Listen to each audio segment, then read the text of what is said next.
Semua yang terkasih dalam nama Tuhan, apakah mendengar suara saya? Bisa, Pak. Oke, kita mohon pimpinan Tuhan ya untuk PA kita pada pagi ini.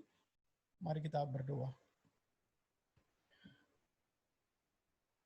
Ya Bapa, kami bersyukur di masa-masa daripada pandemi COVID ini, hati kami tetap terikat dan memiliki hasrat untuk selalu berdialog, berinteraksi, dan mau terus diterangi oleh kebenaran firman-Mu. Tuhan, terima kasih untuk PA pada pagi ini. Biarlah Engkau boleh melayakkan kami, Allah Roh Kudus boleh bekerja memampukan kami mengerti firman. Seluruh alat teknologi yang kami pakai, Tuhan pelihara, dan seluruh jalannya daripada PA secara Zoom ini, Tuhan juga berdaulat, Tuhan pimpin, supaya semua boleh kami lalui di dalam anugerah daripada kebenaran firman-Mu sendiri. Pakai hamba-Mu yang lemah dan hina ini untuk menjadi alat kemuliaan-Mu. Dan kami serahkan semua jam waktu ini untuk hormat dan mulia bagi-Mu. Dalam nama Tuhan Yesus Kristus, Tuhan dan Juru Selamat kami hidup, kami berdoa. Amin. Ya, pagi ini kita akan sama-sama membahas tentang problem of evil dari kacamata daripada kitab Ayub, ya, dan kita melihat memang ini adalah sesuatu yang paling real untuk kita memahami berkaitan dengan problem of evil itu yang sangat luas, tetapi kita melihat sesuatu yang lebih fokus tetapi mendalam di dalam bagian ini. Saya mengajak kita melihat ini adalah satu gambaran lukisan yang menceritakan bagaimana Ayub di tengah sakit penyakit akibat korban kejahatan orang-orang Sheba dan Kasdim, dan juga dia mengalami penderitaan secara total. Kenapa saya katakan total? Karena secara kesedihan hati dia kehilangan 10 anak, secara harta ternak semuanya diambil orang Sheba dan Kasdim, secara fisik dia mengalami satu titik yang paling bawah di mana semua badannya itu kena sakit penyakit. Dan setelah itu dia ada lagi beban psikologis karena istrinya, ya, Nyonya Ayub itu, saya nyebutnya Nyoai ya, itu begitu sangat tidak mengerti tentang kedaulatan Tuhan berkaitan dengan ketetapan Tuhan dan rancangan Tuhan dan kebaikan Tuhan.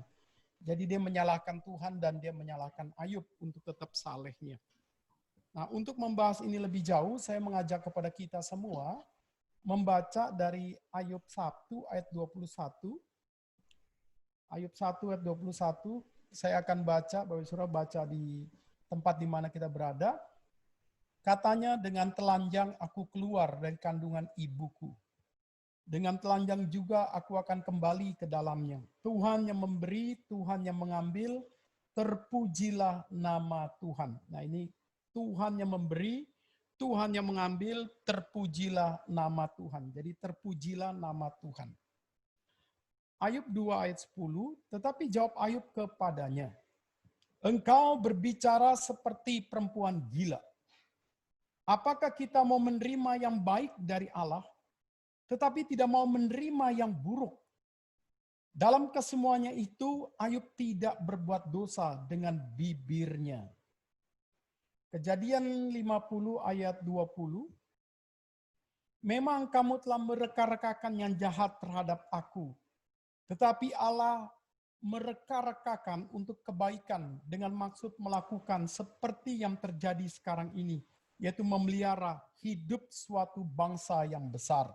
Ini konteks daripada Yusuf dipisahkan daripada Yakub, daripada Binyamin oleh kakak-kakaknya, dan dijadikan tenaga kerja, dijadikan pembantu, mengalami kesulitan, tetapi dia tidak melihat itu kesulitan sebagai sesuatu yang paling besar, tapi dia bisa melihat Tuhan yang besar, merubah rancangan manusia menjadi rancangan Tuhan yang tetap bisa jalan. Nah, inilah konteks daripada Kejadian 50 ayat 20. Roma 8 ayat 28, ini ayat yang paling terkenal, kita akan baca.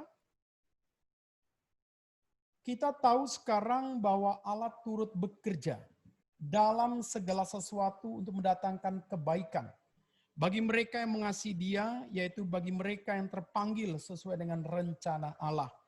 Nah, ini kita juga akan nanti mendalami bahwa Allah turut bekerja dalam segala sesuatu. Jadi tolong garis bawahi kata segala sesuatu. Termasuk dalam masa COVID, masa orang mengalami sakit penyakit yang lain, mengalami kerugian, mengalami sesuatu bentuk kesedihan akibat bencana dan lain-lain. Jadi Allah turut bekerja dalam segala sesuatu. Kita masuk dalam pembahasan PA kita. Jika Allah itu hidup dan baik, mengapa kejahatan bisa menimpa kepada anak-anaknya? Kedua, dari mana sumber kejahatan? Apakah benar bahwa sumber kejahatan ini 100% berasal daripada Allah sebagai first cause? Sehingga Allah itu pembuat drama daripada segala sesuatu. Dan apakah juga yang kedua bahwa sumber kejahatan itu pasti dari iblis? Dan sampai sejauh mana jikalau sumber kejahatan itu bisa bersumber daripada manusia dan yang lain-lain? Mengapa kejahatan bisa menjadi problema? Ya, ini perlu kita lihat. Ketika manusia setelah jatuh dalam dosa, maka dosa itu nanti mengakibatkan ada buah daripada dosa yang punya muatan daripada kejahatan dan yang lain-lain. Nah, di sini kita akan melihat kenapa sih kejahatan itu menjadi problema. Alkitab melihat semua kejahatan itu sudah jelas. Di dalam akan aspek nilai daripada permulaannya, akibat kejatuhannya, dampaknya, dan semua daripada rancangan Tuhan justru menyelesaikan problema kejahatan manusia itu dengan cara mengutus anak yang tunggal Yesus Kristus untuk mati, menebus dosa kita. Nah, di sini kita bisa melihat nanti betapa Alkitab itu dengan indah untuk kita melihat bahwa kejahatan itu bukan sesuatu yang harus ditakuti. Karena itu adalah satu konsekuensi daripada dunia milik setan. Nah, nanti saya akan sedikit menyentuh konsep Agustinus dalam bukunya The City of God. Bahwa kejahatan itu bisa diizinkan Tuhan untuk bagaimana memproses kita menjadi anak Tuhan yang lebih cemerlang. Memurnikan iman kita, supaya iman kita boleh sungguh menyatakan akan Tuhan. Membentuk segala sesuatu komunitas kita, untuk kita lebih menjadi komunitas yang mewakili daripada komunitas Tuhan dan yang lain-lain. Pertanyaan kita yang keempat, sampai sejauh mana peran Allah dalam memelihara anak-anaknya ketika menghadapi problema kejahatan. Seperti Ayub, Yusuf, Daniel, ya, Sadrak, Mesak, Abednego, dan yang lain-lain. Itu menghadapi problema kejahatan. Nehemia ketika ingin membangun akan tembok daripada Yerusalem, juga menghadapi kejahatan. Tetapi disinilah kita bisa melihat nanti kita mempelajari ada peran Tuhan, khusus untuk anak-anaknya, dalam memelihara iman yang luar biasa. Mengapa Ayub yang saleh? Yusuf yang begitu sangat baik bisa mengalami problema kejahatan.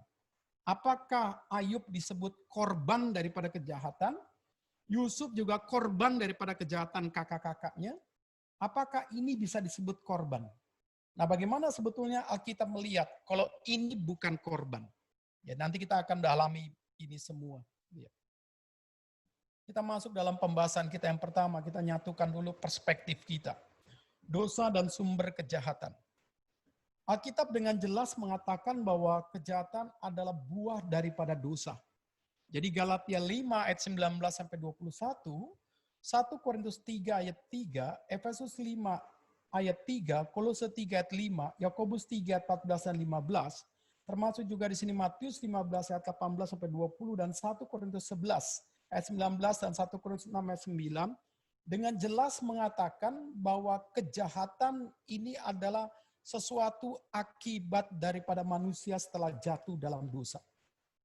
Dan kejahatan itu adalah satu ekspresi daripada buah dosa itu sendiri.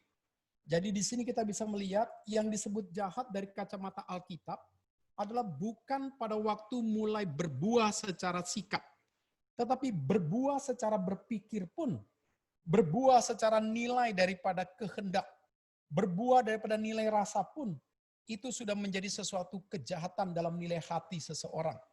Jadi di sini kita bisa melihat konsep dosa di dalam kacamata melihat satu kejahatan, itu bukan sesuatu yang sudah ada di dalam aspek nilai realita.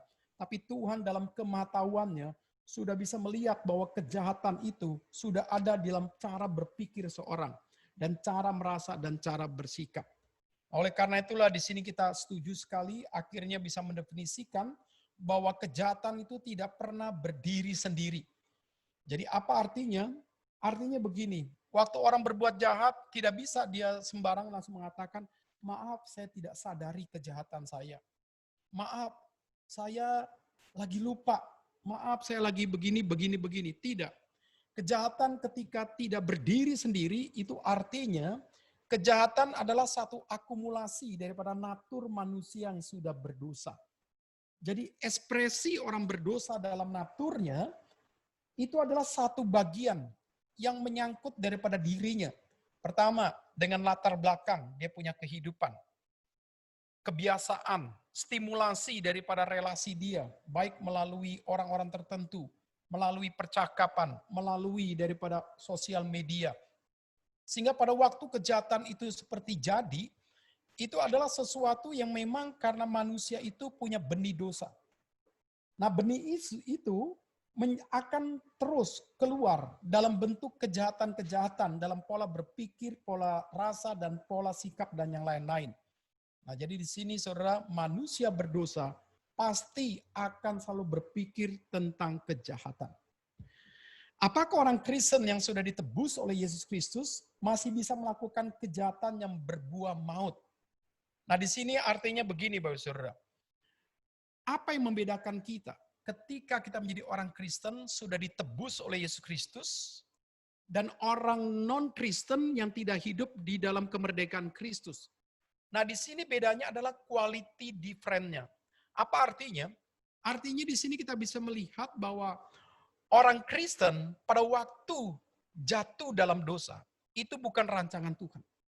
Waktu dia jatuh dalam dosa, Allah Roh Kudus sebelumnya sudah menegur, memimpin dia supaya bisa melawan dosa dan menang. Tetapi pada waktu dia akhirnya melakukan buah dosa itu dalam bentuk kejahatan, di sini bedanya quality of difference-nya adalah Tuhan akan menopang secara iman orang itu untuk tidak dibiarkan melakukan kejahatan sampai dia mati. Bagaimana caranya? Allah Roh Kudus akan menegur, Allah Roh Kudus akan memukul.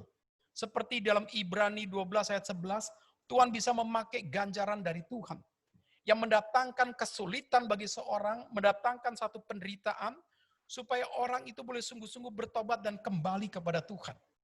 Tetapi bagaimana dengan orang non-Kristen?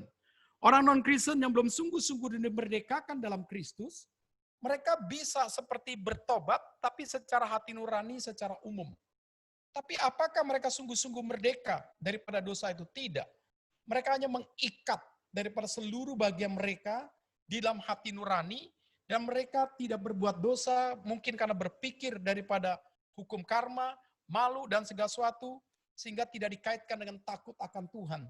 Tidak dikaitkan bahwa mereka adalah orang-orang yang sudah ditebus oleh Kristus. Nah di sini saudara, orang itu tidak terekspresi jahat secara tingkah laku. Tapi mungkin saja dia bisa jahat secara berpikir dan merasa. Nah, jadi kita di sini bisa melihat bahwa orang Kristen tidak diizinkan dan tidak mungkin melakukan dosa yang bersifat maut sampai kematian. Karena ada penopangan dan pemeliharaan Tuhan melalui daripada Allah Roh Kudus dari aspek iman seorang. Tapi untuk orang non-Kristen, Tuhan tidak menopang. Tuhan tidak memelihara. Jadi di sini kita bisa melihat bahwa itulah perbedaannya. Jadi tidak mungkin orang Kristen yang sudah di dalam Kristus, mereka bisa dan bebas dan senang mengembangkan dosa. Itu sangat tidak mungkin. Karena kita sudah ditebus oleh Yesus Kristus, Roh Kudus ada dalam hati kita, Roh Kudus senantiasa bekerja, bisa membentuk kita. Jadi disinilah perbedaan kita dalam aspek bagian ini. Yang kedua, kita melihat bahwa dosa dan sumber kejahatan. Kejahatan adalah kehendak, hasrat, atau keinginan manusia yang tidak sinkron dengan kehendak Allah. Nah ini saya ambil pemikiran ini daripada pemikiran orang-orang Puritan. Bahwa evil itu adalah satu hasrat, satu desire daripada manusia yang hidupnya hanya berpusat kepada diri. Sehingga manusia akhirnya tidak sinkron dengan hatinya Tuhan. Manusia tidak sinkron dengan pikirannya Tuhan. Manusia itu tidak sinkron dengan daripada kehendak Tuhan. Kenapa? Karena manusia berpusat kepada diri, mencari kepuasan diri, mencari pujian diri, mencari populer diri, mencari aktualisasi diri. Nah, pada waktu manusia, Tuhannya adalah dirinya dalam kepuasannya, dalam pujiannya, dalam aktualisasinya, dalam segala sesuatu yang semua harus kembali kepada diri, itu menjadi sesuatu yang jahat dalam pemikiran daripada orang-orang Puritan. Maka John Owen melihat bahwa aspek indwelling sin, dosa dalam diri manusia adalah dosa yang benihnya itu adalah mengalir di dalam hasrat, desire. Ya. Nah, di sini maka kita mengerti bahwa ketika kita menjadi orang Kristen, dosa itu kuasanya itu sudah dipatahkan oleh Yesus Kristus. Tidak ada lagi dalam diri kita. Jadi tidak ada lagi kuasa dosa dalam diri kita. Tapi kita masih tinggal di dunia. Kita masih memakai daripada kedagingan kita. Sehingga kita bisa menjadi orang-orang yang seolah-olah diizinkan Tuhan menjadi sarkikos. Menjadi orang-orang duniawi yang sementara waktu terjatuh lagi karena hidup berpusat kepada diri. Dalam program Tuhan kita menjadi orang pneumatikos. Nah, di sini kita bisa melihat bahwa dosa masih hadir dalam dunia. Tapi kuasa dosa dalam diri kita sudah dipatahkan. Jadi artinya Bapak Saudara, dosa sekedar mengintip dari luar, seperti konsep daripada Petrus. Dia mengongong seperti singa daripada luar. Tapi ketika kita mulai membuka hati, pikiran kita, perasaan kita, untuk segala sesuatu yang berpusat kepada diri kita, nah disitulah dosa bisa berbuah kejahatan terjadi dalam kehidupan kita. Jadi di sini kita belajar bahwa bagaimana kita seharusnya bisa menyucikan kehendak hasrat kita, keinginan kita. Bagaimana kita seharusnya mengkaitkan kehendak hasrat dan keinginan kita dengan kemuliaan Tuhan, bukan dengan kemuliaan diri. Nah, jadi begitu banyak hal contoh yang bisa kita lihat bahwa dari cara berpikir kita, cara merasa kita, cara bersikap kita yang tidak baik, itu bisa menunjukkan bahwa kita adalah orang yang melakukan kejahatan.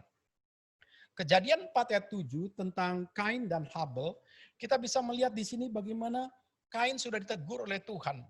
Bukankah lebih baik jikalau mukamu berseri? Bukankah lebih baik untuk engkau misalnya membuka hati, untuk dalam kerendahan hati melihat segala sesuatu yang sungguh-sungguh mau belajar. Bukan melihat segala sesuatu dalam nilai iri. Tetapi apa yang dilakukan Kain, dia justru bersikap tidak baik. Dia melawan Tuhan. Dia tidak membuka hatinya kepada Tuhan, dia berpikir jahat, dan akhirnya membunuh daripada adiknya. Nah, Pengkhotbah 8 ayat 12, Yesaya 3 ayat 10-11, Roma 2 ayat 6-11, dan Roma 3 ayat 16, itu menjelaskan kepada kita bahwa manusia di dalam hasratnya, manusia dalam kehendaknya, paling tidak suka jikalau mendapatkan teguran. Nah, pertanyaan kita menarik adalah begini. Kenapa manusia tidak suka ditegur? Nah, itulah ketika manusia tidak ditegur karena hatinya belum sungguh-sungguh diperbarui oleh Kristus. Hatinya tidak dipenuhi dengan karakter daripada Kristus itu sendiri. Sehingga dia tidak menjadi orang yang teachable. Dia tidak menjadi orang yang rendah hati. Dia tidak menjadi orang yang bisa memainkan emosi dia dalam emosi hati Tuhan. Jadi pada waktu manusia suka memberontak, pada waktu manusia tidak siap ditegur dan tidak suka ditegur dan selalu rebel dan melawan, itu menunjukkan ada kejahatan dalam hati orang itu sendiri. Jadi di sini kita bisa melihat bahwa Alkitab sangat dalam melihat tentang kejahatan itu sendiri. Jadi kejahatan itu bisa menunjukkan tentang identitas seorang di dalam kacamata Tuhan yang Maha Tahu. Jadi disinilah kita mempelajari itu semua. Kita masuk yang kedua, yang lebih fokus, yaitu kejahatan dan problemanya dalam kitab Ayub. Yang pertama kita bisa melihat bahwa kejahatan dan problema yang terjadi terhadap Ayub dan keluarganya, terhadap Ayub dengan sahabat-sahabatnya, ya. Di situ kita bisa melihat pada mulanya setan berdialog dengan Tuhan. Dan Tuhan sangat memuji daripada kesalehan, ketulusan, dan hati yang takut akan Tuhan daripada Ayub. Tetapi setan memiliki satu rancangan untuk mengacaukan dan melakukan kejahatan terhadap Ayub. Kenapa? Karena setan punya konsep bahwa manusia itu saleh, manusia itu rohani, manusia itu bisa menjalankan moralitasnya karena dia dipelihara Tuhan secara ekonomi, dipelihara Tuhan secara fisik, dipelihara Tuhan secara kehidupan yang lancar. Jadi setan beranggapan jikalau Ayub akan kuhancurkan hartanya, akan kuhancurkan kebanggaannya terhadap anak-anak, akan kuhancurkan kekuatan kesehatannya, pasti imannya gugur. Nah, ini jadi satu nilai konsep daripada setan, bahwa Ayub itu pasti punya titik kelemahan dalam aspek harta, dalam aspek apa yang bisa dibanggakan, dalam aspek daripada kesehatannya, dalam aspek pada waktu dia kehilangan relasi terhadap istri, terhadap daripada sahabat-sahabatnya. Pasti imannya akan gugur. Sehingga dalam bagian inilah Tuhan mengizinkan setan mencobai ya. Dan Tuhan masih melihat, Tuhan menguji. Jadi dalam bagian ini kita belajar Allah bisa mengizinkan dalam kasih-Nya, dalam kebaikan-Nya, untuk setiap anak-anak Tuhan mengalami pengujian untuk kemurnian iman, pengujian untuk membangun iman, pengujian untuk membangun karakter, pengujian untuk menyatakan kemuliaan Tuhan. Dan setan mencobai untuk menjatuhkan Ayub, menghancurkan Ayub. Dia merancang. Nah, di sini kita bisa melihat bahwa di dalam Ayub 1 ayat 13 sampai 17, setan memakai orang-orang Sheba, orang-orang Kasdim, yang bebas merampok harta dan ternak Ayub dengan senang, dengan gembira, tanpa punya rasa bersalah. Nah, di sini kita melihat orang di luar Kristus, hidup mereka dimiliki oleh setan. Di dalam bagian ini, manusia dicipta memiliki kebebasan mula-mula, yaitu kebebasan dalam nilai normatif. Maka Adam dikatakan oleh Tuhan, silakan kau makan semua pohon dalam taman ini, tapi pohon pengetahuan yang baik dan jahat tidak boleh kamu makan. Bebas tapi terbatas. Dan diikuti lagi dengan satu batasan hidup, yaitu mentaati akan norma-norma Tuhan. Jadi ada boundary love di dalamnya. Tetapi setelah jatuh dalam dosa, maka manusia mau bebas sebebas-bebasnya. Bebas tanpa nilai normatif. Sehingga dalam bagian inilah yang disebut kejahatan adalah sesuatu di mana manusia itu salah memainkan kebebasannya. Yaitu tidak mengkaitkan kebebasan dalam nilai normatif Tuhan yang benar, yang suci, yang mulia, yang adil. Sehingga di sini kita bisa melihat bahwa ketika orang Sheba dan orang Kasdim itu merupakan kompetitor daripada Ayub dalam berbisnis. Dan mereka, singkat cerita, mereka mau sukses, mereka mau kaya, caranya adalah dengan merampok, dengan bebas, dengan senang. Nah, di sini setan memakai semua sarana itu, Bapak Saudara. Jadi memakai akan orang-orang Sheba dan Kasdim. Mereka sebetulnya kompetitor. Mereka adalah saingan bisnis daripada Ayub. Dan seolah-olah dalam bagian ini Tuhan biarkan. Seolah-olah Tuhan itu seperti tertidur, ya. Jadi Allah itu seolah-olah berdiam. Nah, yang Ayub tidak sampai dia karena korban kejahatan, tanda kutip dari kacamata sosiologi. Nah, 10 anak-anak Ayub meninggal karena angin ribut. Ini tercatat dalam ayat 1, 18, dan 19.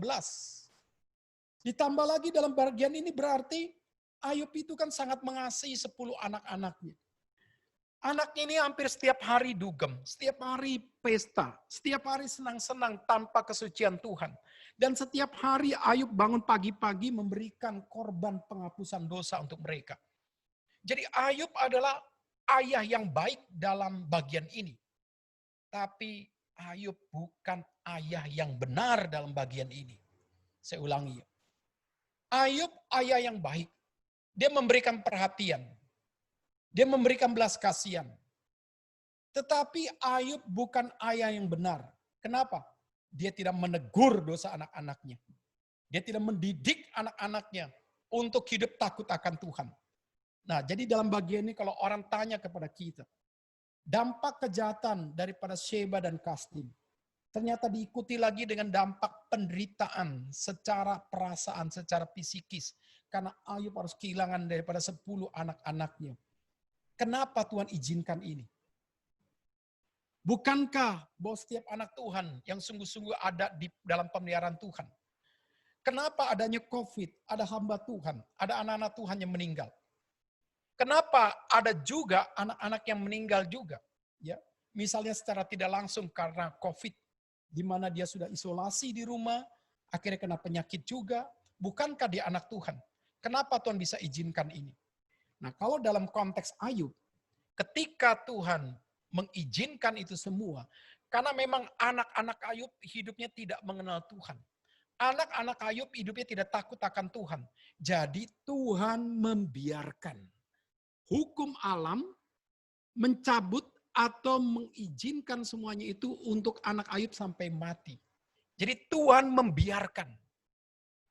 Ya, jadi di sini kita paling takut kalau dalam ketetapan Tuhan, dalam nilai izin Tuhan, orang-orang tertentu dibiarkan. Ini kita mengingatkan kita dalam konsep Roma 1 dari ayat 18, bagaimana pada waktu orang-orang dengan sengaja hidup tidak memuliakan Tuhan, justru menindas kebenaran, maka Tuhan membiarkan orang itu untuk pikirannya ya dipenuhi dengan kecemaran sehingga mereka bebas berbuat jahat secara nilai asusila. Nah, dalam bagian inilah saudara, kita orang Kristen yang sejati, Tuhan tidak sampai nanti step kita dibiarkan.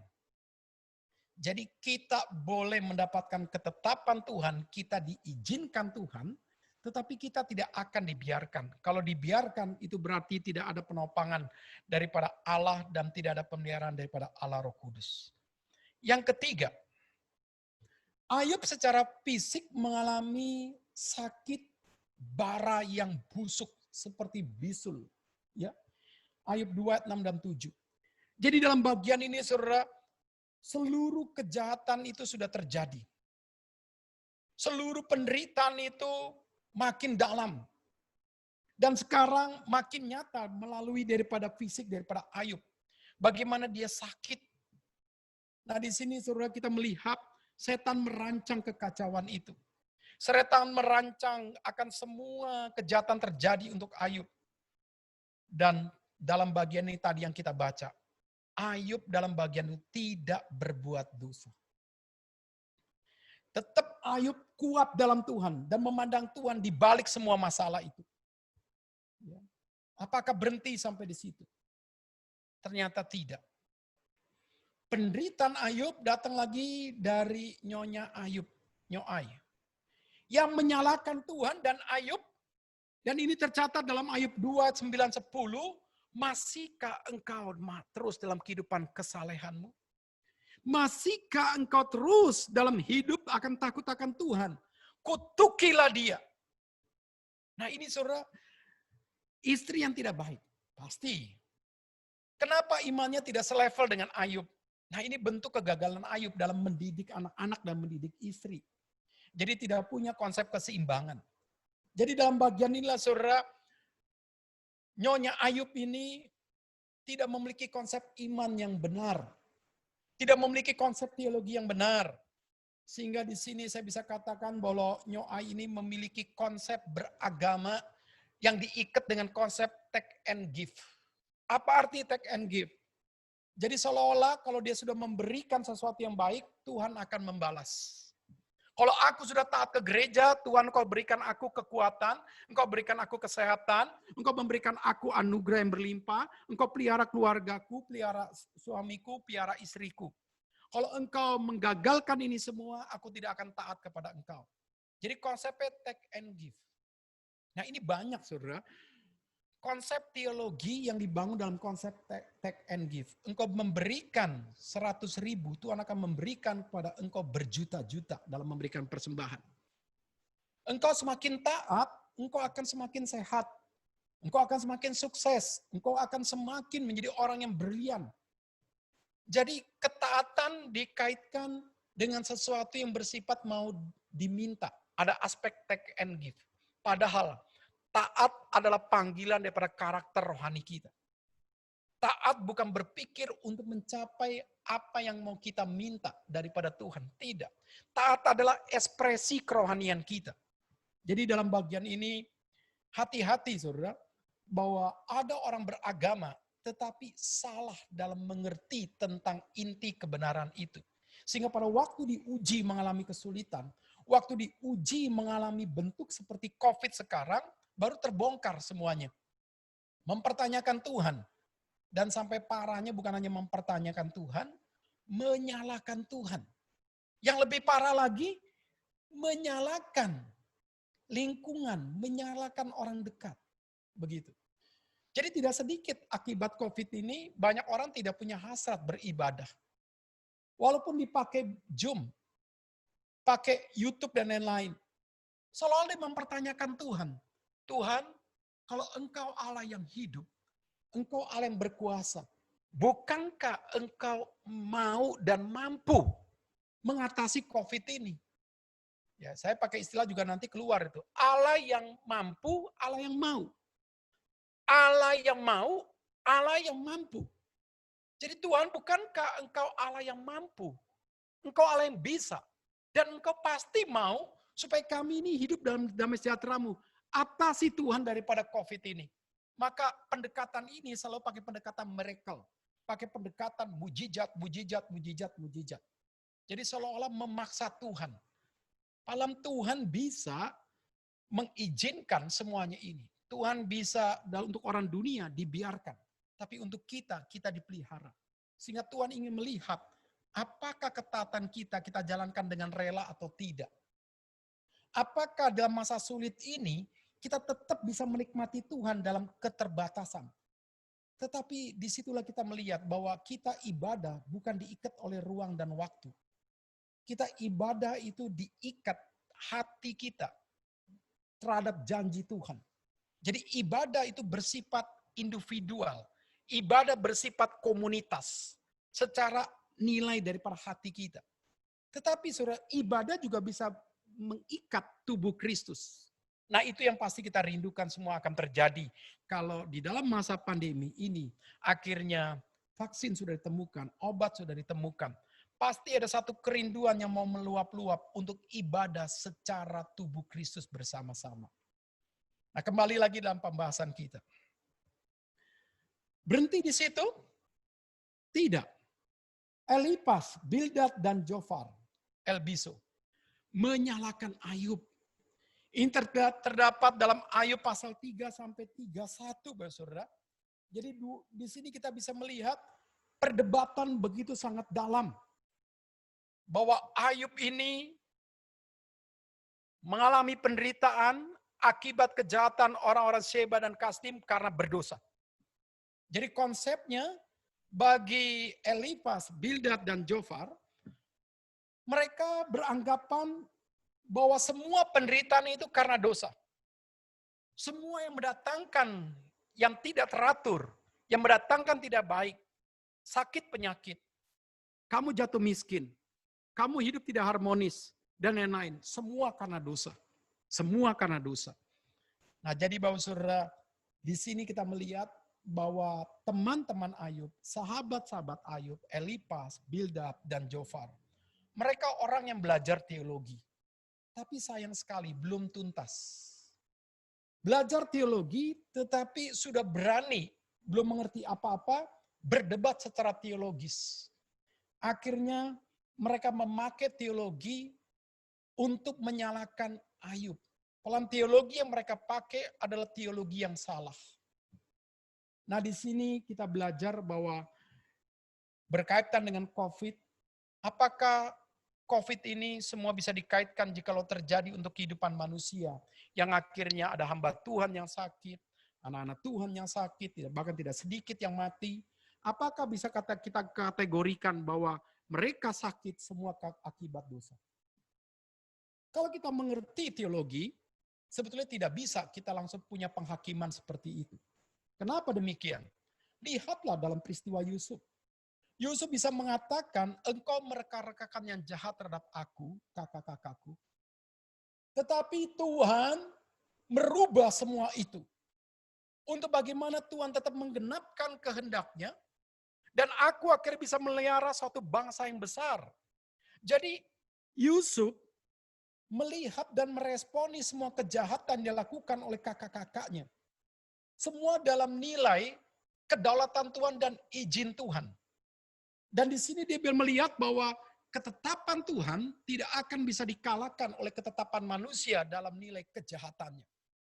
Jadi Tuhan mengizinkan Yusuf mengalami penderitaan itu akibat kejahatan kakak-kakaknya. Tetapi yang menariknya, Yusuf tidak melihat semua ini dari kacamata adalah satu, dia korban kejahatan. Kalau dia melihat ini daripada korban kejahatan, dia ada dendam. Kalau dia melihat ini semua adalah sesuatu karena kebencian kakak-kakakku, maka dia akan punya nanti aspek nilai pembalasan. Justru menariknya Yusuf melihat semua dari kacamata Tuhan dari atas ke bawah. Sehingga dia tidak melihat bahwa ketetapan Tuhan bisa digagalkan oleh ketetapan manusia. Dan Roma 8:28 yang tadi kita baca, kita bisa melihat bahwa Tuhan turut bekerja dalam segala sesuatu, Bapak Ibu Saudara. Tuhan turut bekerja dalam masa pandemi COVID ini. Tuhan turut bekerja untuk mendatangkan kebaikan ketika kita mengalami keterbatasan secara sosial. Tuhan turut bekerja ketika kita diajarkan untuk hidup sehat seperti sesuatu dari mula-mula kita. Belajar cuci tangan, rajin mandi, dan yang lain-lain, pakai masker dan lain-lain. Saya kira di sini kita sedang belajar untuk kembali bukan hanya mementingkan sehat secara aspek luar, tetapi yang lebih penting kita sehat secara nilai dalam hati kita. Saya secara pribadi percaya, apa yang pernah terjadi dalam sejarah 1918, 1920, flu Spanyol, 2 tahun. Cara Tuhan meredam peperangan yang terjadi antara Amerika dengan kelompok orang Eropa, Eropa dengan Eropa. Maka Tuhan cara meredam semua daripada kejahatan perang itu. Semua nilai ambisi yang liar pada manusia itu. Tuhan izinkan flu Spanyol membunuh banyak orang, khususnya bala tentara. 2 tahun saat itu udah reda. Setelah 2 tahun ditemukan satu obat. Tetapi dalam penyelidikan daripada orang-orang medis, banyak orang yang bertahan tidak meninggal karena flu Spanyol, karena mereka sudah punya antibodi. Mereka sudah punya vaksin. Nah, saya percaya Bapak Saudara dalam situasi seperti ini, setiap kita dalam anugerah Tuhan, kita juga sudah punya vaksin rohani daripada Tuhan. Kita sudah punya satu pemeliharaan daripada Tuhan. Untuk tubuh kita punya plasma-plasma. Sehingga dalam bagian inilah saya melihat, oke, kita kejar sehat secara aspek fisik. Sehat secara aspek lingkungan. Tapi jangan lupa Bapak Saudara, Tuhan sedang mau melihat kita. Apakah kita juga mengejar kesehatan rohani kita dalam masa-masa seperti ini? Ini adalah retreat yang panjang seperti flu Spanyol 2 tahun. Ini retreat yang panjang yang baru kita lalui daripada Maret sampai Agustus ini, Saudara. Dan disinilah Saudara kita sedang diajar untuk melihat Tuhan. Belajar untuk memahami kedaulatan Tuhan, ketetapan Tuhan, izin Tuhan untuk segala sesuatu. Sehingga tidak membuat pengharapan kita itu menjadi kendor untuk percaya optimis dalam Tuhan. Semua ini bisa diselesaikan. Nah, kembali lagi dalam pembahasan kita. Mengapa Elifas, Bildad, dan Jofar salah memandang atau berteologi tentang apa yang terjadi dengan Ayub? Saudara bisa bayangkan di sini, orang seolah-olah sudah menjadi dosen teologi, orang seolah-olah sudah menjadi hamba Tuhan yang hebat, secara kuantitas, ketika menghadapi COVID, Seolah-olah dengan kuasanya mengatasnamakan Tuhan bisa menghardik COVID ini. Dan ternyata tidak bisa. Dia bilang bahwa COVID ini akan hilang setelah Paskah.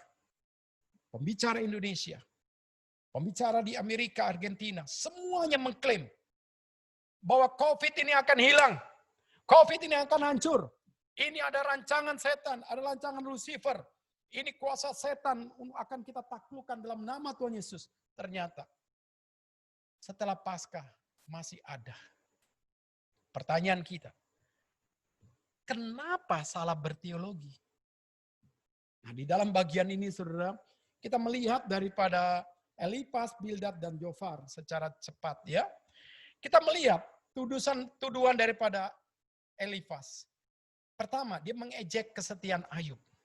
Menyatakan bahwa Allah itu tidak percaya kepada Ayub. Ini tercatat dalam Ayub 4-5. Jadi, saudara, sahabat sedang sakit.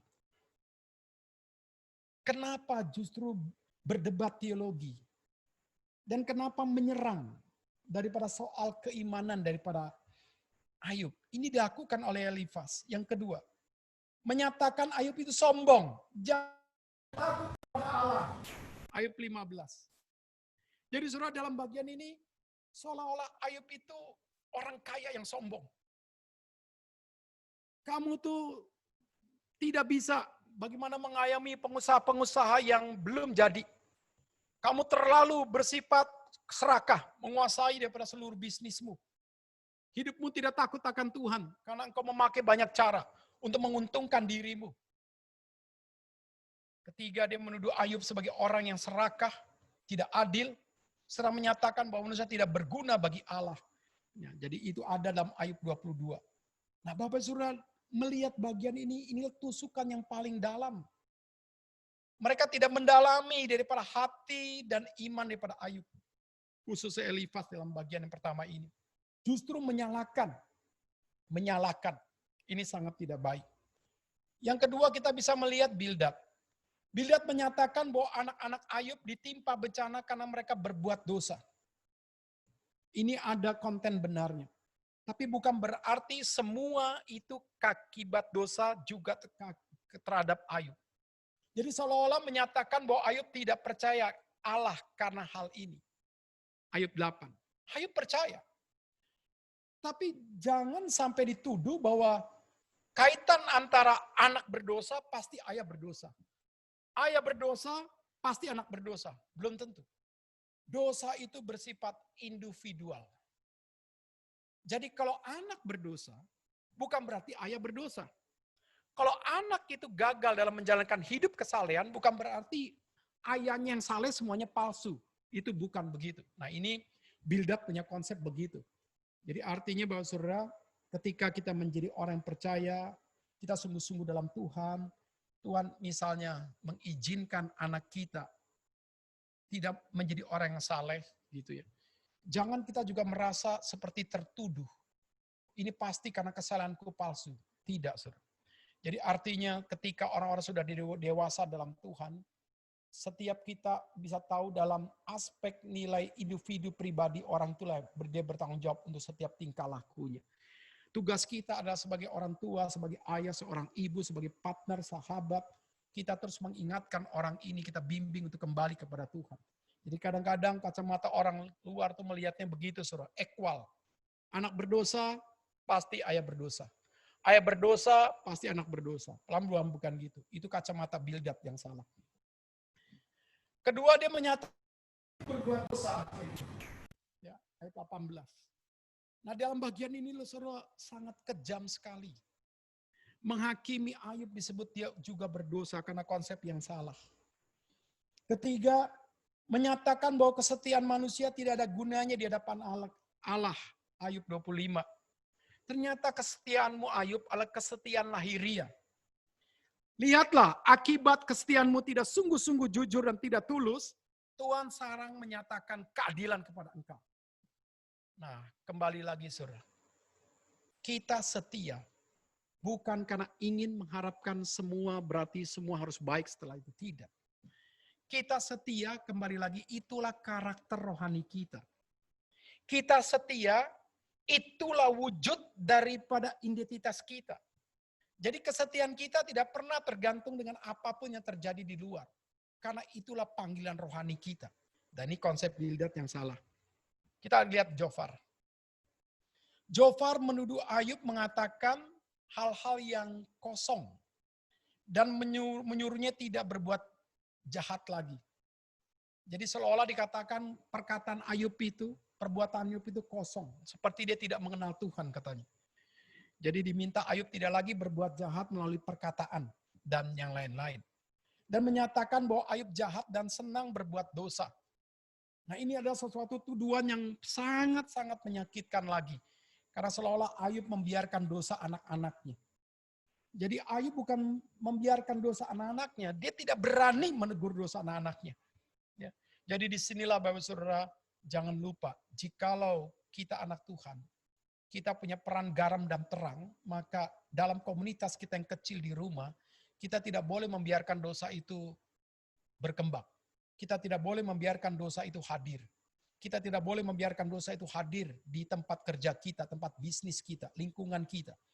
Karena kita adalah peran garam dan terang dunia. Nah kembali lagi saudara. Problema yang terjadi ternyata tidak berhenti di situ. Ayub akhirnya juga mengalami pancingan dalam perdebatan itu. Ayub akhirnya juga terbongkar di dalam sikap dia, dalam berteologi dan sikap dia dalam bersikap, melihat ketetapan Tuhan dalam semuanya ini. Jadi Ayub juga akhirnya punya masalah. Ya. Ayub juga akhirnya salah melihat penderitaannya setelah berbicara dari kacamata teologis. Secara rohani, di awal-awal pasal 1, dia tidak berbuat salah pasal 2. Tapi setelah itu, baru kita lihat ada salah. Bagian yang pertama. Keluhannya terhadap apa yang dialaminya. Seolah-olah Ayub melihat sebagai korban. Ya, victim. Mula-mula itu tidak seperti itu. Saudara. Tapi setelah dia berdebat dengan teman-temannya, secara hakikat akhirnya terbongkar. Dia melihat seolah-olah dari kacamata dia seharusnya dia tidak boleh mendapatkan ini ya Tuhan. Jadi dia melihat sebagai korban. Itu yang pertama. Kedua, Ayub protes kepada teman-temannya tentang apa yang Allah lakukan. Jadi seolah-olah Tuhan, aku ini sudah Engkau izinkan kehilangan harta. Kehilangan kebanggaanku, anak-anakku. Aku kehilangan kekuatan kesehatanku. Sekarang Tuhan, teman-temanku menunding aku. Semua orang sekarang juga tidak bisa lagi menopang aku. Tuhan, kenapa Engkau berdiam dan membiarkan ini semua? Bapak Ibu Saudara yang terkasih dalam nama Tuhan. Terkadang kita bisa melihat waktu Tuhan bisa beda dengan waktu kita. Waktu Tuhan Yesus membangkitkan Lazarus, Tuhan biarkan dulu hari demi hari, 3 hari. Setelah itu Tuhan baru kunjungi. Pasti kalau sudah berhari-hari seperti ini sudah terjadi bau yang busuk. Tetapi kenapa Tuhan harus tunggu hari? Disitulah kita bisa melihat bahwa waktu Tuhan tidak bisa kita intervensi. Maka ketika akhirnya Maria dan Marta mengeluarkan satu konsep teologis, Tuhan, jikalau Engkau hadir, pasti daripada saudaraku ini tidak akan mati. Jadi seolah-olah kalau Tuhan itu hadir, hidup, semuanya itu beres. Pelan disinilah kita harus mengerti, saudara. Tuhan punya ketetapan, Tuhan punya kehendak, Tuhan bisa izinkan. Maka ketika semua diizinkan dalam waktu Tuhan, dalam Roma 8 ayat 28, Tuhan itu bekerja. Waktu Tuhan itu bersifat kairos. Waktu Tuhan itu bisa intervensi waktu dunia untuk menyatakan kemuliaannya. Maka dalam Yohanes 11 ayat 4 yang tadi juga saya jadikan satu pembanding. Orang bertanya tentang sakit penyakit. Dan Tuhan katakan, justru melalui sakit inilah namaku dipermuliakan. Jadi jangan semua penyakit dikaitkan dengan dosa. Jangan semua penyakit dikaitkan daripada dosa kutuk orang tua. Tidak. Melalui ini semua supaya namaku dipermuliakan. Jadi memang Saudara, kalau kita ketika sakit menderita, beberapa orang Ada yang dirawat karena COVID berminggu-minggu, berbulan-bulan. Sudah keluar daripada rumah sakit. Ada yang sembuh, ada yang meninggal. Pasti dari kacamata yang terdalam, kita juga bisa berkata, Tuhan, kenapa Engkau berdiam? Tuhan, kenapa Engkau membiarkan aku mengalami daripada COVID ini? Tuhan, kenapa Engkau membiarkan aku mengalami akibat kerugian, perusahaan tutup, banyak orang Tuhan tidak bisa lagi bekerja. Tuhan, kenapa Engkau berdiam? Kenapa Engkau biarkan? Nah, ini bisa juga terjadi seperti daripada Ayub. Ketiga, protes Ayub kepada teman-temannya yang tidak menghibur tetapi justru memojokkan.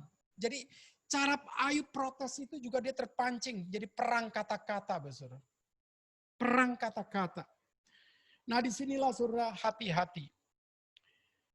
Waktu seseorang melakukan segala sesuatu kepada kita, kita jangan lakukan atau perbuat itu. Kenapa, Saudara? Karena kita mengerti bahwa manusia itu bisa bodoh, bisa tidak berhikmat, tidak bisa salah di dalam kelemahannya. Sehingga kita jangan sampai terpancing melakukan kebodohan, ketidakhikmatan, kebersalahan seperti cara dia. Jadi dalam bagian inilah Ayub terprovokasi. Ya. Jadi Ayub terpancing akhirnya perang kata-kata. Amsal mengatakan kalau kita lagi emosi, lebih baik mulut ini ditutup. Pikiran kita dibukakan. Hati kita terbuka. Kenapa, Saudara? Orang sudah emosi, kata-kata bisa tidak berhikmat. Orang kalau sudah emosi, bisa juga kata-katanya akhirnya bisa merusak, menghancurkan, menyinggung, menyakiti. Nah, di sini Ayub terjebak perang kata-kata. Memakai istilah-istilah teologis tetapi salah dalam mengerti hati Tuhan.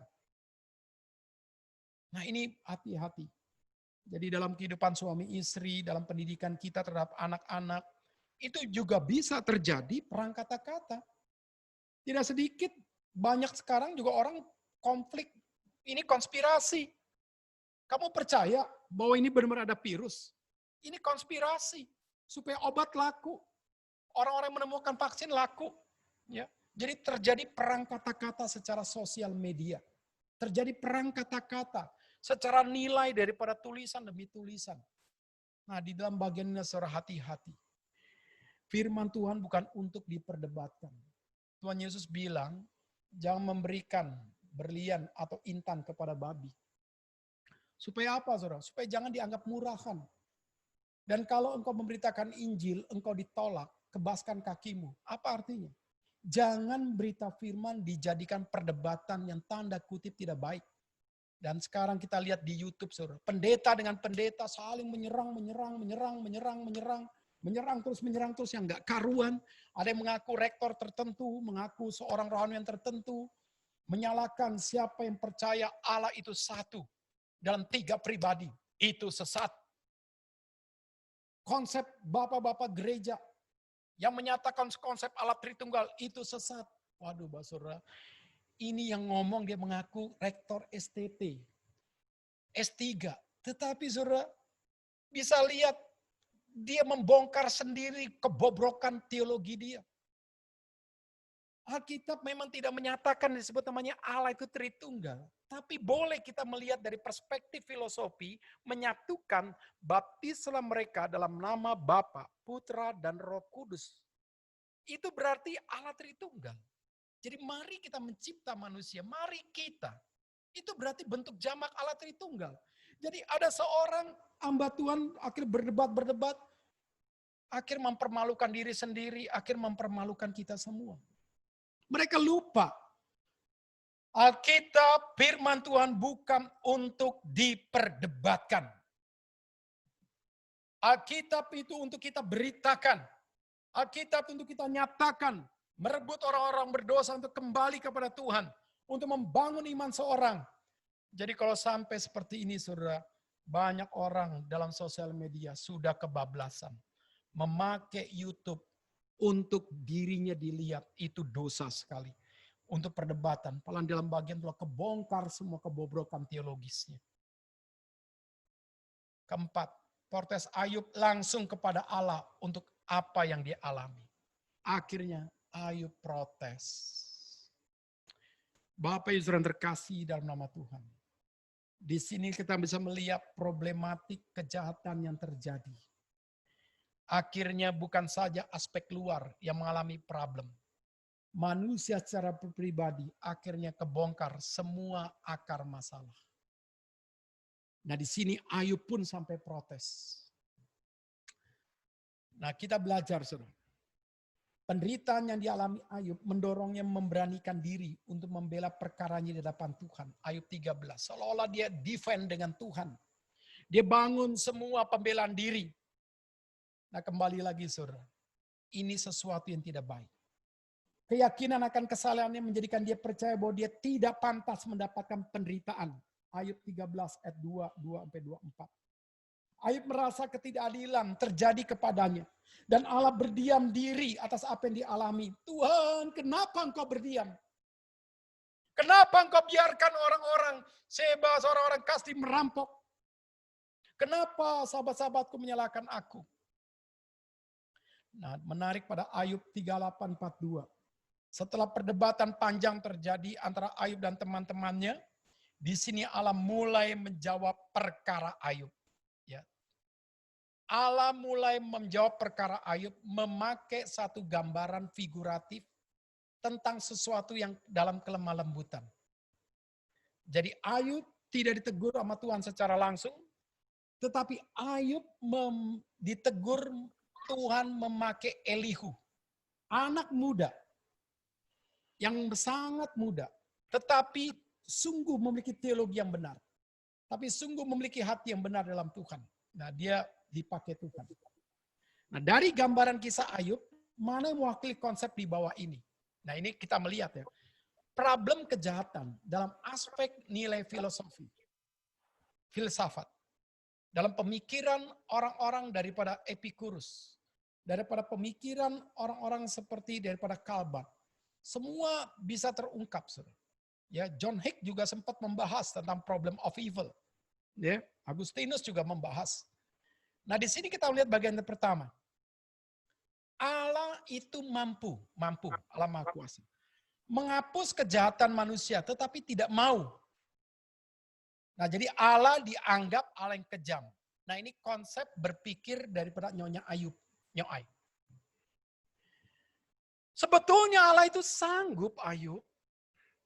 Tapi kenapa dia tidak mau memberhentikan kejahatan daripada orang Seba dan orang Kasdim?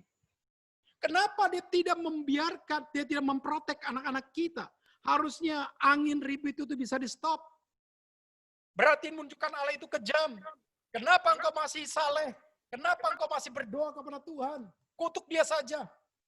Tuhan bilang, masakah kita mau menerima yang baik-baik saja daripada Tuhan? Dalam perkara ini kita langsung mengutuk Tuhan. Celakalah engkau, hai istriku.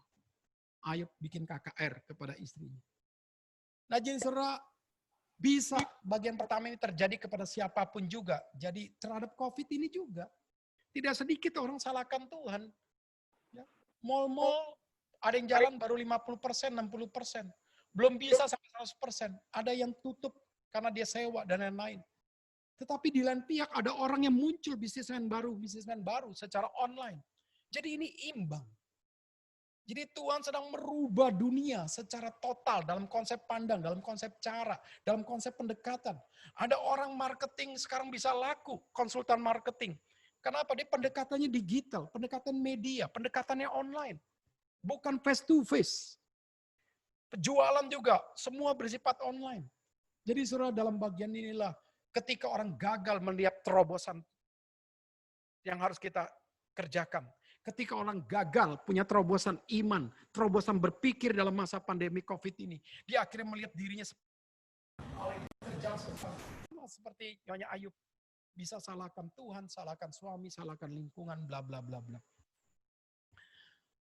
Kedua, Allah mau menghapus kejahatan manusia di dunia ini, tetapi Allah tidak mampu. Allah mau, tapi Allah tidak mampu. Jadi seolah-olah Allah itu dianggap Allah yang bukan maha kuasa lagi.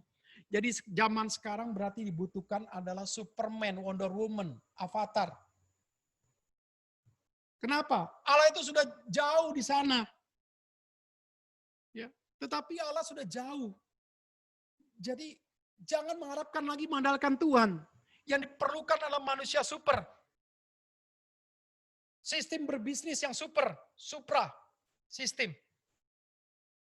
Jadi jangan lagi mengandalkan Tuhan dalam masalah ini. Ya, Bapak Saudara, kita boleh berharap vaksin ditemukan. Dan kita boleh mengandalkan kaum saintis. Tapi jangan lupa, kenapa Tuhan biarkan dari November terjadi di China, menyebar mulai 2020 ke dunia, ke Indonesia. Sampai saat ini banyak vaksin yang gagal. Israel, Amerika, beberapa pabrik obat sudah mengklaim. Ternyata COVID ini selalu mutasi. Apa yang ada di Indonesia dengan negara lain bisa berbeda. Tuhan sedang mengajarkan kepada orang-orang saintis. Jangan sombong dengan pikiranmu. Jangan kau merasa hebat dengan keilmuanmu. Hai orang-orang dunia, jangan merasa engkau mampu mengendalikan daripada setiap ketetapanku. Engkau bisa terhilang, engkau bisa rugi, engkau bisa menderita dengan sesuatu yang tidak terlihat. Ini mengajarkan kepada kita ya. Allah itu hidup dan maha kuasa. Nah, pada waktu kita mulai meremehkan Tuhan, saat itulah saudara kita masuk dalam kelompok yang kedua. Dan orang dunia ada yang meremehkan Tuhan. Ketiga, Allah tidak mau menghapus kejahatan manusia karena Allah tidak mampu. Jadi seolah-olah Allah itu tidak peduli. Ya.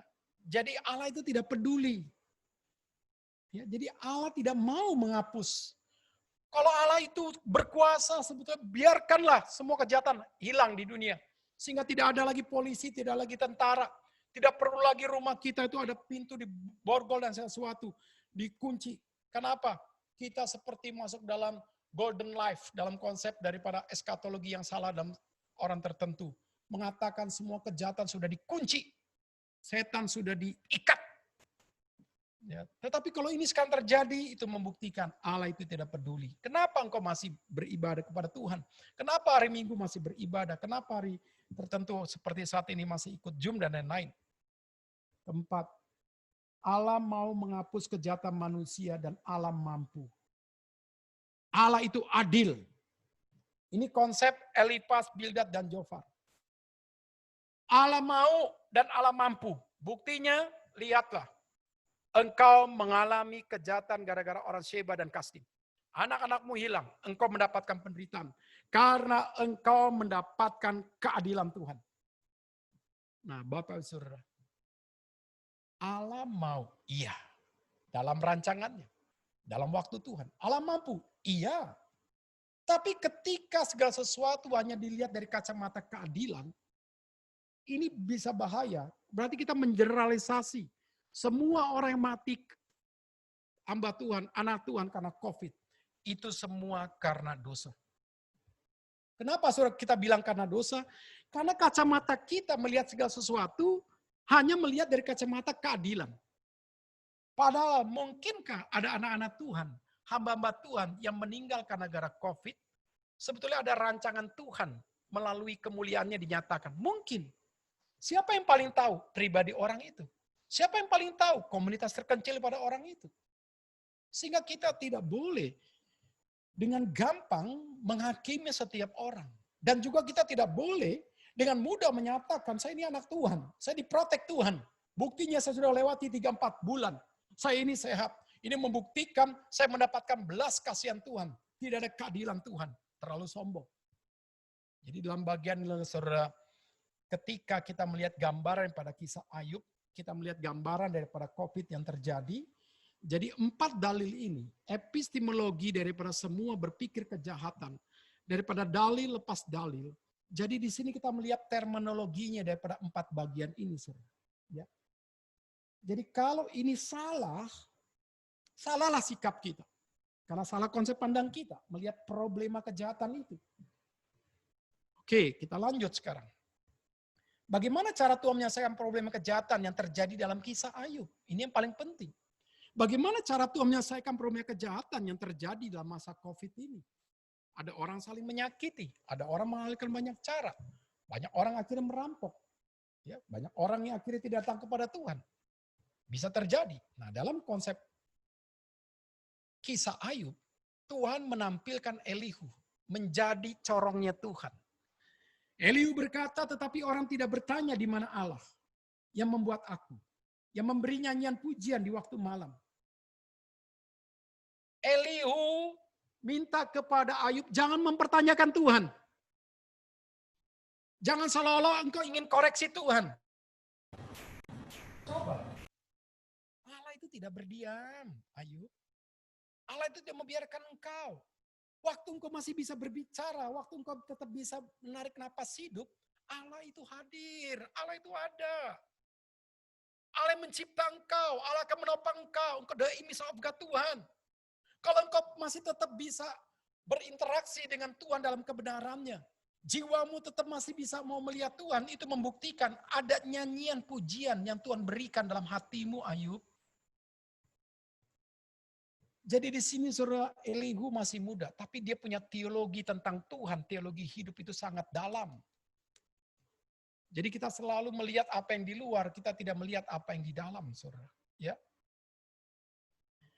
Nah, kedua kita melihat di sini, Elihu berkata dalam ayat 23, yang maha kuasa, yang tidak dapat kita pahami. Besar kekuasaannya, keadilannya. Jadi walaupun kaya akan kebenaran, ia tidak menindasnya. Ayub 37:23. Jadi di sini kita pelajari, hai Ayub, jangan kau mempertanyakan kemahakuasaan Tuhan. Dalam bagian ini memang kita kadang-kadang sulit memahami tentang waktu Tuhan, kedaulatan Tuhan, ketetapan Tuhan. Kenapa? Karena kita manusia berdosa, kita manusia yang terbatas. Jadi kita sulit memahami. Sama dengan COVID ini, saudara. Kita sulit memahami. Tapi tugas kita memahami apa yang bisa dalam nilai anugerah Tuhan. Sehingga kita tetap melihat kebesaran kuasa Tuhan. Bukan melihat kebesaran daripada kuasa COVID ini.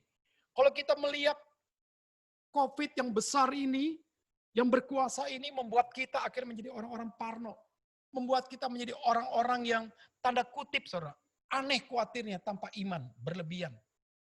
Nah, jadi dalam bagian ini kita melihat Elihu melihat akan keadilannya dalam waktu Tuhan. Dan Tuhan tidak akan menindas anak-anaknya. Karena Tuhan bukan untuk mencari kepuasan dirinya dengan penindasan, tidak. Nah, jadi dengan seperti itu, akhirnya Ayub disadarkan dengan setiap pertanyaan retorika yang Allah ajukan kepadanya. Ayub 39, 4-15 merupakan bagian daripada jawaban Allah kepada Ayub. Nanti baru saudara coba dalami di rumah. Tuhan memakai satu figuratif, satu gambaran. Nah di dalamnya Tuhan mau supaya Ayub itu sadar. Tuhan mau supaya Elipas, Bildad, dan Zofar itu diubah cara pandangnya melihat suatu masalah. Ya, jadi kadang-kadang saudara, kita melihat masalah, kita bermasalah, pasti menghasilkan masalah. Yaitu silogismenya. Ada masalah, kita melihat dari kacamata salah. Ya akhirnya menghasilkan yang salah. Melihat masalah dari kacamata dunia yang bermasalah, pasti kita salah. Nah di sini Tuhan melalui gambaran itu meminta kepada Ayub dan Elipas, Bildad, dan Zofar, coba melihat masalah dari atas ke bawah. Coba lihat dari ketetapan Tuhan. Coba lihat daripada kehendak Tuhan. Bukan sebaliknya.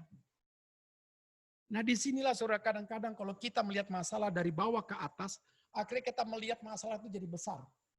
Kita melihat COVID yang terjadi, data terus kita lihat yang terjadi di dunia, kematian, terus dari gambaran-gambaran, terus dari kacamata dunia. Akhirnya saudara kita melihat COVID itu besar, iman kita tidak melihat. Akhirnya kita khawatir, kita akhirnya seperti orang yang parno, kita akhirnya seperti orang yang tanda kutip tidak punya iman dan pengharapan di masa-masa sulit ini. Tapi kalau kita melihat masalah yang terjadi dalam penderitaan daripada Ayub, masalah yang terjadi dalam kehidupan kita, masalah yang terjadi dalam dunia sekarang ini dari kacamata Tuhan, maka kita akan melihat semua ini dalam nilai kedaulatan Tuhan. Itu membuat kita tenang. Tuhan tidak akan membiarkan kita. Tuhan akan sekali-sekali tidak akan meninggalkan kita. Itu dikatakan terhadap Yosua. Itu yang terkatakan di dalam Ibrani 13 ayat yang kelima. Aku sekali-sekali tidak akan meninggalkan engkau. Aku sekali-sekali tidak akan membiarkan engkau. Aku akan pelihara engkau. Tuhan Gembala kita yang agung. Itu membuat kita senang. Akhirnya imunitas kita itu terus tumbuh setiap hari. Kenapa? Karena hati yang senang adalah obat. Iman yang hidup itu adalah obat yang paling utama. Sehingga imunitas kita itu terus timbul, mengalahkan semua bagian virus bakteri itu sendiri. Jadi di sini saudara pertanyaan kita juga. Bagaimana peran pemeliharaan Tuhan terhadap Ayub? Mungkinkah anak Tuhan terjatuh dalam dosa atau hancur imannya karena penderitaan? Ya. Pasti kita percaya ada peran Tuhan. Memakai Allah Roh Kudus menopang kita secara iman. Secara fisik Ayub diizinkan sakit. Tapi secara iman tidak bisa tersentuh. Jiwanya tidak bisa disentuh oleh setan. Tidak bisa dihancurkan. Fisik boleh. Tapi semua adalah pemeliharaan Tuhan. Itu yang membedakan. Maka jikalau kita ada di tangan Tuhan, kata Yohanes, tidak ada kuasa manapun yang bisa merebut kita dari tangan Tuhan. Termasuk COVID, termasuk politik, termasuk kekuasaan. Tidak mungkin bisa merebut. Jadi kita, kalau kita anak Tuhan yang sejati, kita tidak mungkin di dalam menghadapi problema kejahatan dan akibatnya, kita akhirnya jatuh dalam dosa. Nah, di sini kita melihat dengan cepat. Pengenalan akan Tuhan yang lebih dalam lagi, akhirnya dialami oleh Ayub. Dari orang lain saja Tuhan, aku mengenal Engkau. Ayub 42 ayat 5. Sekarang Tuhan dengan mataku sendiri aku memandang Engkau. Ayub punya pengalaman rohani yang baru. Pengalaman rohani baru dalam perspektif yang baru. Dalam iman yang baru, dalam gairah yang baru. Ini penting saudara. Jadi ini yang perlu kita dapati dalam masa pandemi COVID ini. Kita perlu punya pengalaman yang baru dengan Tuhan. Kita perlu punya gairah yang baru dengan Tuhan. Kita perlu punya hasrat komitmen yang baru. Ini yang terpenting untuk dalam retreat. Ya, kita di rumah. Jadi hartanya yang berharga adalah pengenalan akan Allah yang benar. Ayat 42 ayat 2-3. Jadi Ayub tidak boleh lagi membanggakan anak-anaknya. Ayub tidaklah boleh lagi membanggakan akan ternaknya, akan domba-dombanya, akan untanya, yang lain-lain. Ayub tidak boleh membanggakan lagi semua kesuksesannya. Jadi yang Ayub harus banggakan adalah pengenalan dia akan Tuhan, knowing God. Itu yang lebih penting, saudara. Maka Tuhan berkali-kali berkata, yang kusukai adalah kasih setia. Bukan korban bakaran. Yang kusukai adalah pengenalan akan aku. Nah, di dalam masa pandemi ini saudara kita sadar. Harta bukan segala-galanya. Orang kaya pun bisa kena COVID. Orang yang beruang pun bisa COVID. Orang yang berkuasa pun bisa COVID. Ada orang mati gara-gara COVID ketika dia berkuasa, ketika dia sukses. Jadi apa artinya saudara? Di sini menyadarkan kepada kita, harta yang paling berharga itu iman. Itu A. Jadi harta yang paling berharga itu iman kita. Kedua, semua miliknya. Jangan beranggapan semua milik kita. Semua anugerah Tuhan. Bukan karena hebatnya kita. Semua titipan Tuhan. Bukan karena kesuksesan kita. Itu Ayub nyatakan. Dalam nanti Ayub 42 ayat 12-15. Akhirnya saudara. Semua yang pernah terhilang. Harta, benda, anak-anak dikembalikan lagi oleh Tuhan. Itu bentuk anugerah Tuhan. Itu bentuk pemulihan Tuhan. Itu bentuk recovery yang luar biasa. Setelah ada pertobatan. Setelah ada pengenalan yang baru. Setelah ada gairah yang baru untuk Tuhan. Setelah ada satu komitmen-komitmen yang baru. Setelah ada konsep-konsep yang baru. Jadi pertobatan harus menghasilkan ini, saudara. Kalau pertobatan tidak menghasilkan komitmen yang baru, gairah yang baru, dan konsep yang baru, ini bukan pertobatan. Dan Ayub mengampuni Elifas, Bildad, dan Jofar. Sampai mendoakan. Ayub 42 ayat 8-10. Ini luar biasa, saudara. Jadi dia tidak dendam. Dia tidak marah. Jadi dalam masa-masa seperti ini, saudara, kita tidak boleh menyalahkan China. Kita tidak boleh menyalahkan Amerika. Kita tidak boleh menyalahkan misalnya seorang orang ini peperangan biologi dan sesuatu, tidak. Kita bukan dipanggil untuk menyalahkan orang. Kita dipanggil untuk mengampuni orang, membawa setiap orang itu kembali kepada Tuhan. Jadi ini jelas sekali, saudara. Jadi disinilah kita melihat gambar ini, Ayub seperti dituduh, dihakimi, sementara Elihu berdiam, mendengar semua, mengkaji, menganalisa. Setelah itu dia simpulkan semua di dalam Tuhan dan semuanya benar. Jadi di sini saudara kita melihat bagaimana kesimpulannya. Allah tidak mencobai manusia untuk jatuh dalam dosa. Allah itu menguji. Iblislah yang mencobai manusia untuk jatuh dalam dosa. Jadi rancangan Tuhan, damai sejahtera. Rancangan Tuhan kita ingin merebut pengharapan dalam Tuhan. Bukan rancangan kita mengalami kegagalan. Bukan. Dalam kedaulatan Tuhan, setiap anak-anak Tuhan bisa diizinkan mengalami, ini kurang kata iya, penderitaan. Karena kejahatan orang lain atau suatu bangsa. Tuhan bisa izinkan. Tapi ingat, ada kedaulatan Tuhan menjaga kita. Untuk kita tetap menyatakan kualitas iman kita. Tuhan tidak diam. Tuhan tidak tertidur. Jadi dalam pemeliharaan Allah, anak-anak Tuhan akan menyatakan kemenangan iman. Seperti Ayub akhirnya menyatakan kemenangan iman. Dan di dalam komunitas, Tuhan selalu titipkan orang-orang seperti Elihu. Untuk menjadi pengkoreksi teologi kita. Untuk pembimbing, pengarah. Nah itulah sahabat yang baik, saudara. Jadi Ayub sudah cukup berumur. Ternyata dia punya sahabat anak muda. Ternyata anak muda ini, saudara, bisa dipakai Tuhan. Ya, jadi di sini kita harus belajar, saudara. Jadi jangan berpikir, oh saya sudah tua, sahabatku orang tua. Wah itu jangan terlalu memutlakan itu, saudara. Yang baik itu seperti Ayub, punya sahabat teman-temannya yang seumur, punya sahabat teman-temannya yang anak-anak muda, tapi berlian dalam Tuhan. Itu sangat baik, saudara. Jadi hati-hati dalam membangun perspektif teologi. Jadi teologi Elipas, Bildad, dan Sofar salah. Teologi dari Pak istri Ayub, Nyoai, salah. Karena berkonsep take and give. Maka belajar teologi benar, mengerti teologi dengan benar, jadikanlah itu teologi hidup. Dan akhirnya saudara, membuat kita selalu bersinar bagi Tuhan di tengah situasi sulit apapun juga. Jadi gambaran ini menjelaskan kepada kita, penderitaan Ayub dalam perdebatan teologi daripada Elipas, Bildad, dan Zofar akhirnya menghasilkan sikap yang benar. Bagaimana seharusnya kita menghadapi penderitaan di masa-masa COVID ini. Di masa-masa kita mengalami kerugian yang lain. Sikapmu benar. Itulah yang menunjukkan hikmatmu dalam terang iman. Itu bersinar pada waktu kita mengalami penderitaan. Jadi saya percepat di sini, Bapak Saudara tinggal lihat saja karena ada tanya jawab. Jadi pasal 1, 2, pasal 3, 31, pasal 3, 2, 37, pasal 38, 41, pasal 42. Semua ini memberikan kepada kita satu gambaran yang jelas. Dari kisah daripada Ayub. Problema kejahatan diubah oleh Tuhan menjadi satu nilai kebaikan. Rancangan kejahatan daripada setan diubah menjadi satu nilai sinar iman daripada Ayub yang luar biasa. Jadi di sini kita percaya Tuhan itu hidup. Dan rancangan Tuhan tidak bisa digagalkan. Di dalam rancangan kejahatan suatu bangsa yang di dalamnya ada setan. Tuhan Yesus memberkati kita semua. Amin. Kita berdoa, setelah itu kita masuk dalam tanya jawab. Tuhan, terima kasih untuk firman yang singkat ini. Berkati dalam masuk sesi tanya jawab, beri hikmat kepada hamba dalam pimpinan Roh Kudus untuk menjawab beberapa pertanyaan. Dengar seruan doa kami Tuhan, dalam nama Tuhan Yesus kami berdoa. Amin.